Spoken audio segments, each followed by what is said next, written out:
Hello，歡迎你哋翻到嚟我嘅 Money Series。咁我上次我講咗我會講嗰本書叫做 I Am Money 啦。咁呢個咧就係一個澳洲嘅作者嘅女士寫嘅，叫做 Hadley Durrenzi。咁佢呢本書咧係 inspire 咗我好多。咁佢亦都係用Neville Goddard 嗰個 law of assumption 啦，即係假設嘅法則咧，去寫呢本書嘅。咁今日我就會講過佢會有啲咩 content 啦，同埋佢個 introduction 我都會講嘅。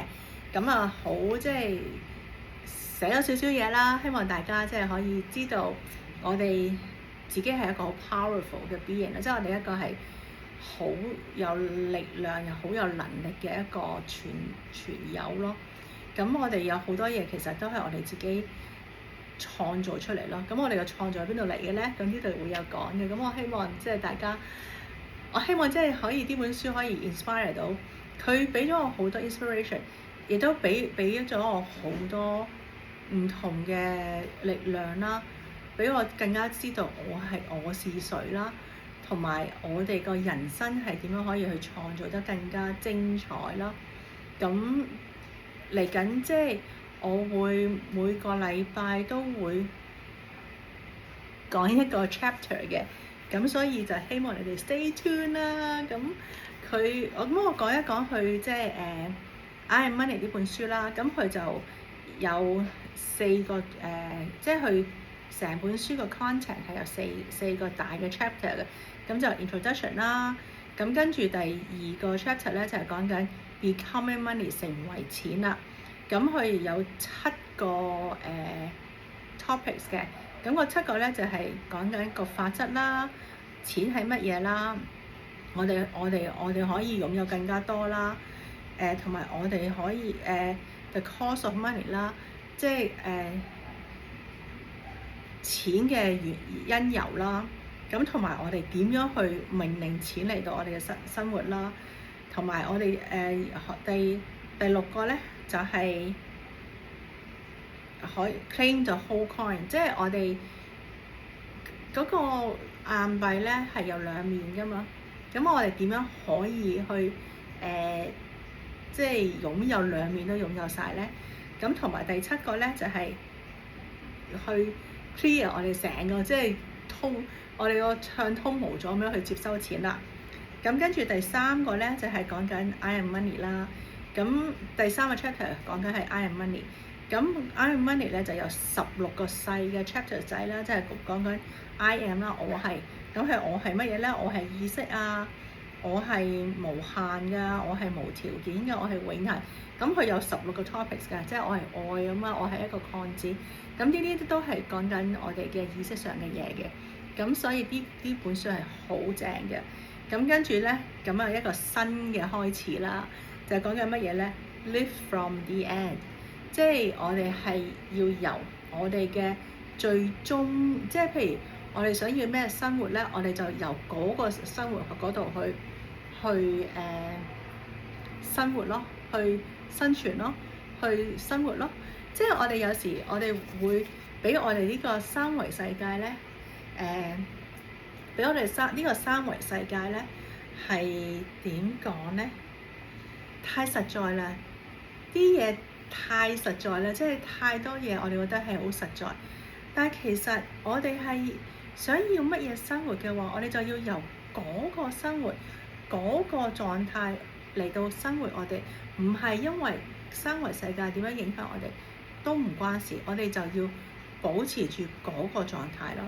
呢樣嘢好 powerful 啊！咁好啦，咁樣咧，我就講下個 introduction 啦，即係佢點解會寫呢本書啦。咁作者去寫呢本書嘅，因為咧佢同錢咧，佢想同錢有一個更加好嘅關係。咁因為錢喺我哋呢個我哋呢趟旅程咧係即係唔可以缺少嘅一樣嘢嚟嘅。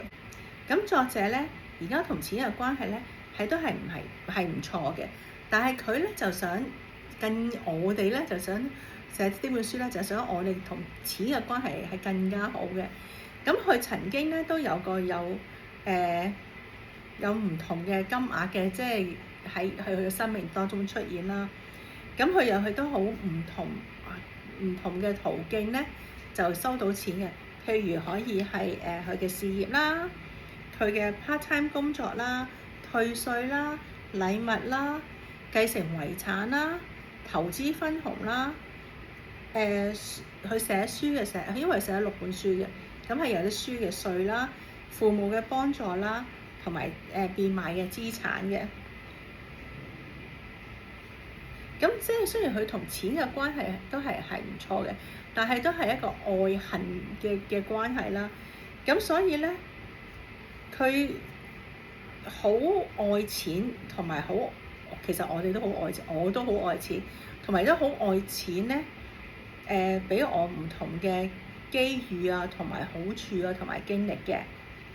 咁但係佢無論佢有多少錢嘅話咧，作者咧，佢都係覺得唔夠啊。佢好驚有一日咧，錢係唔會再翻嚟，係會冇晒嘅。咁所以佢係好唔中意呢個感覺咯。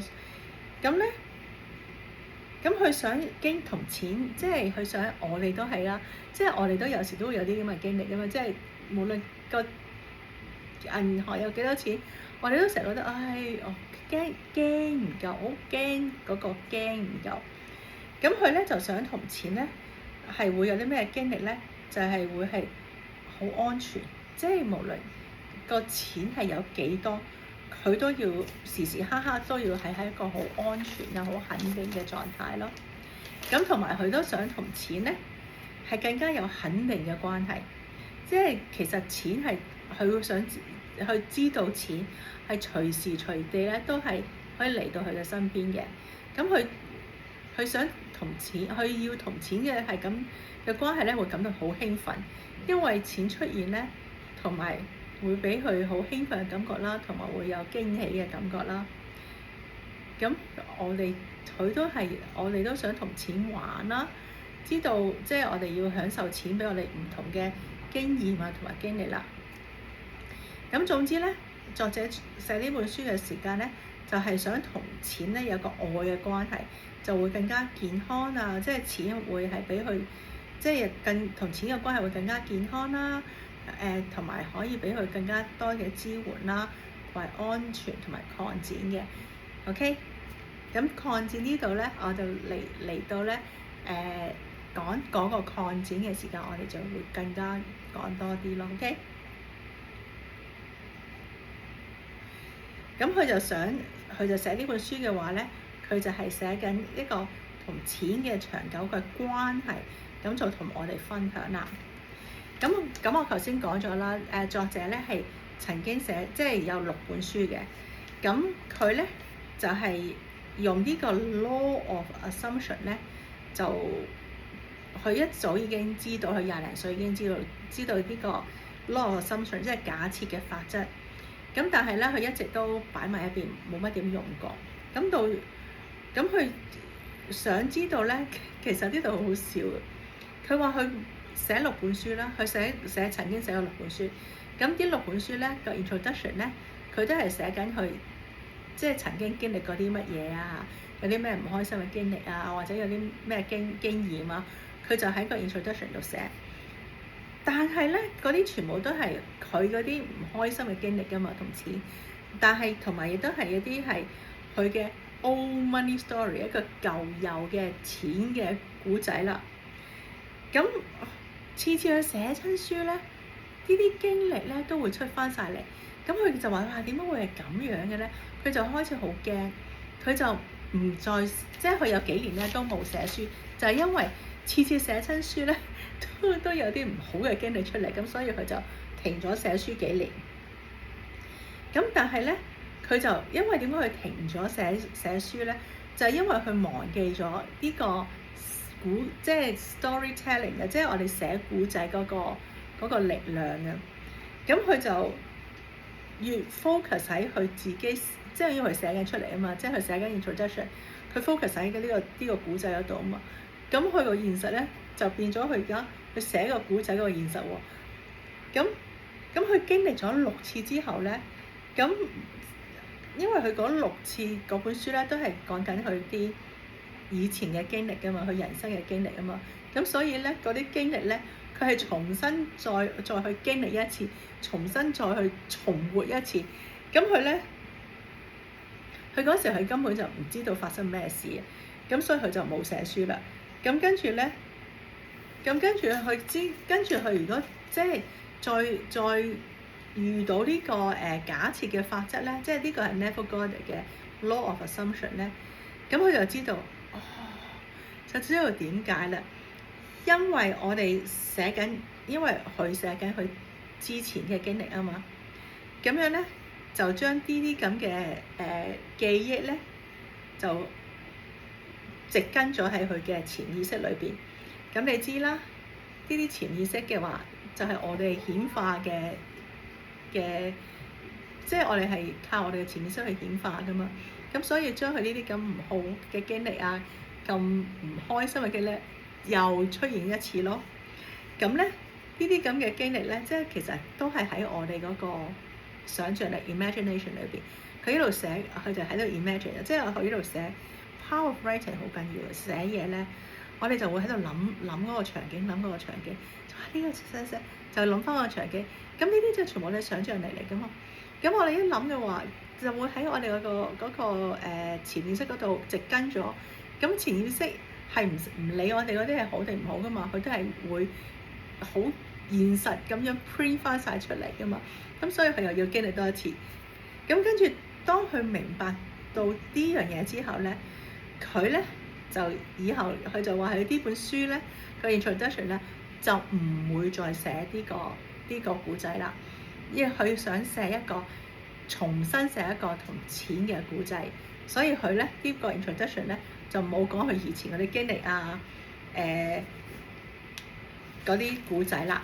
咁佢就講，咁佢就話佢一直寫呢本書啦，或者係做啲 editing 嘅時間，即係編輯嘅時間咧，喺呢本做緊即係寫呢本書啦，同埋編輯呢本書嘅時間咧，錢咧都係喺佢現實中咧係出現嘅。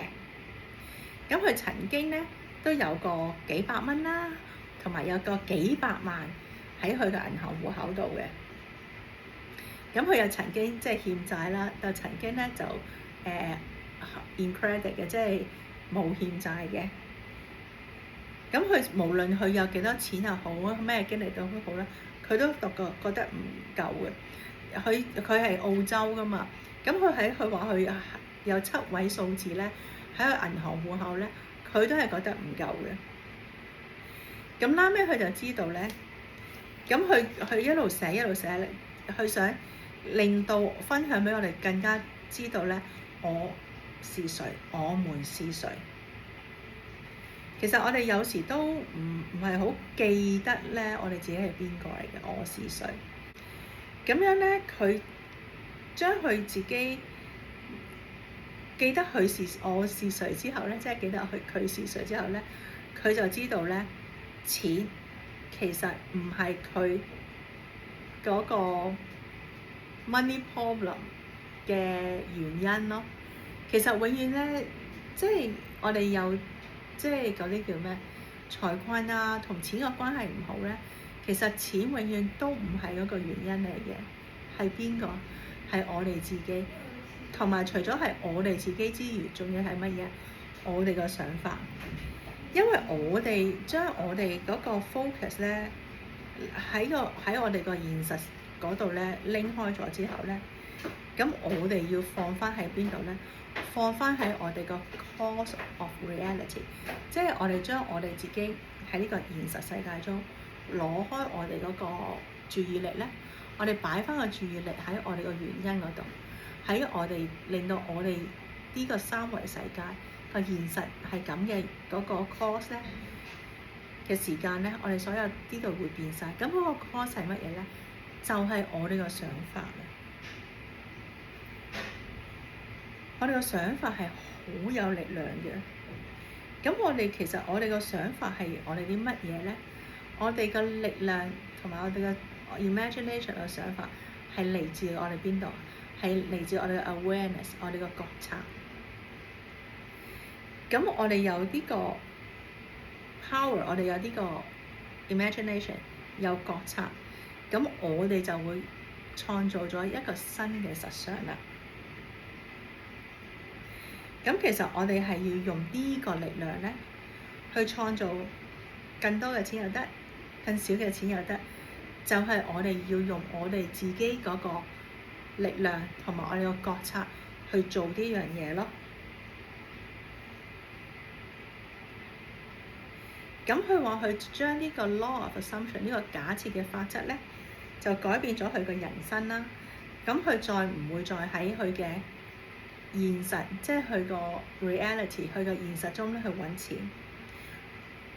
我哋要經歷更大嘅財富，更多嘅財富咧，喺現實嗰度咧，我哋一定要喺我哋個想像力，喺我哋呢度嘅想像力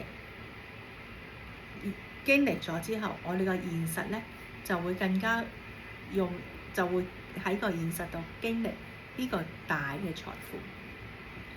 即係佢所講，佢嘅意思咧就係咧，我哋咧即係其實我哋個力量咧，我哋自己個 power， 我哋個力量就係我哋自己個覺察。而呢個覺察咧，就係可以咧去創造我哋自己嘅我哋嘅現實，我喺呢個三維世界嘅現實。咁我哋要去揾錢啊！我哋要喺三維世界有錢嘅話，我哋就要喺我哋個覺察裏邊，同埋我哋喺個想像力裏邊去經歷一次有錢。咁我哋嘅世界咧就會係跟 according to 我哋個想像力去實現嘅。咁樣咧，佢寫呢本書嘅時間咧，佢係想我哋咧提醒我哋自己，我是誰啦，同埋提醒自己金錢係啲乜嘢咯。咁佢話我哋覺醒嘅旅程咧，其實我哋就係要記起啦，記起我是誰。咁佢咧就願呢本書咧係提醒我哋係有個，我哋係擁有無限嘅。我哋可以擁有無限嘅財富，包括錢啦。因為我哋嘅財富係唔會喺我哋嘅外邊嘅，唔會喺我哋外邊，即係我哋嘅外邊就揾到嘅。我哋要回歸我哋嘅裏邊，我哋嘅想像力。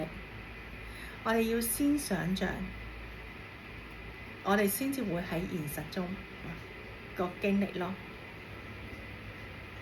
我哋要記，即係佢呢度講啦。我哋要記住，我哋係已經係好富有，因為想像力係我哋嘅財富。想像力係無限嘅，呢個就係佢嘅 introduction 咯。我覺得係好 powerful 嘅，即係佢話我哋要記住，我哋其實已經擁有好多好多嘅財富。點解啊？因為我哋嘅想像力係好 powerful。係無限嘅，所以我哋係已經擁有好多好多好無限嘅財富，因為我哋嘅假設同埋我哋嘅想像力，我哋就會有呢個無限嘅財富。呢個就係佢嘅 introduction， 係咪好 powerful 啊？我睇完佢呢個 introduction 之後咧，佢已經改變咗我自己所有嘢。我以前我就覺得，點解會咁嘅咧？點解會咁？即係我都知道係因為我，即係我而家我三維世界呢個現實係因為係我創造出嚟，但我心諗我唔會創造個人生咁坎坷㗎。但係我哋冇去有意識地去創造，亦都冇有意識地去運用我哋嘅覺察咯。即係我哋有時，我哋一日有6萬幾個想即係個念頭嘅，但係有幾多你係真係會記得咧？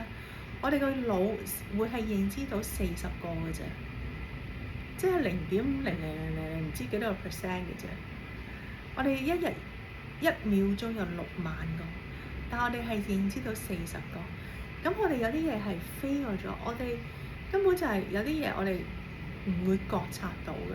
所以我哋要擁有我哋更加創造我哋更加美滿嘅人生嘅話，我哋嗰個力量係嚟自邊個？嚟自我哋嘅覺察。我哋要更加有錢，更加多嘅財富，都喺邊度？我哋個覺察，我哋個創造力。所以我哋大家點解要修行？就係因為修行令到我哋個覺察更加犀利，因為我哋有個覺察，我哋就會創造到㗎啦。OK，咁我哋就下個禮拜咧就繼續講緊佢嘅 Chapter 1啦。OK，咁我哋下禮拜見啦，拜拜。如果你有咩問題嘅話咧，你可以喺個留言度問我，我會答你哋㗎。OK，咁啊中意我嘅節目咧，俾個 like 我啦，留言啦。OK，咁我下個禮拜見啦，拜拜。